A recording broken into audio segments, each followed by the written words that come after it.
ముఖ్యంగా ఉప ముఖ్యమంత్రి వర్యులు బట్టి విక్రమార్క గారు, cabinet sub committee chairperson Uttam Kumar Reddy గారు, దామోదర్ రాజనరసింహ గారు, పొన్నం ప్రభాకర్ గారు, సీతక్క వీళ్ళందరూ నాకు అండగా నిలబడి 100 సంవత్సరాల నుంచి జరగని కులగణనను 300 పైగా ముఖ్యమంత్రులు చెయ్యలేని పనిని చేసే అవకాశం, చరిత్రలో మిగిలిపోయే అవకాశం మీరందరూ కల్పించారు.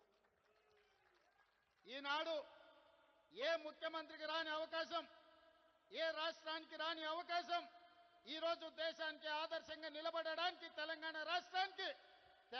రాష్ట్ర రెండవ ముఖ్యమంత్రిగా మీ సోదరుడిగా నాకు అవకాశం వచ్చింది. ఇది ఒక గొప్ప అవకాశం. ఇది చరిత్రలో మిగిలిపోయే, చరిత్రలో రాసిపెట్టే అవకాశం.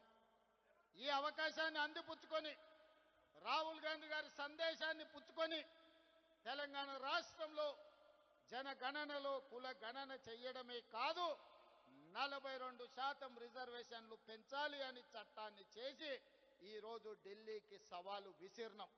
ఇవాళ తెలంగాణ రాష్ట్రంలో రిజర్వేషన్లకు అడ్డుపడ్డ చంద్రశేఖరరావు, బండి సంజయో, కిషన్ రెడ్డో, రామచంద్రరావు కాదు మన సవాలు, మన సవాలు ఢిల్లీ మీద, నరేంద్ర మోడీ మీద,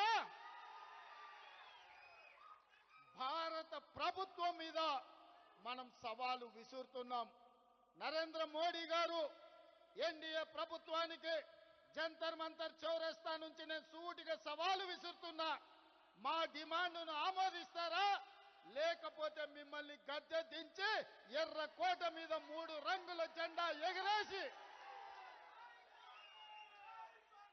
ఎర్రకోట మీద 3 రంగుల జెండాను ఎగరేసి మా నాయకుడు రాహుల్ గాంధీ గారిని దేశ ప్రధానమంత్రిగా చేసి 42% ఓబీసీ రిజర్వేషన్లను సాధించుకునే వరకు ఇక్కడ ఉన్న వాళ్ళు ఎవరు నిద్రపోరన్న మాట నరేంద్ర మోడీ గారికి నేను విజ్ఞప్తి చేస్తున్నా.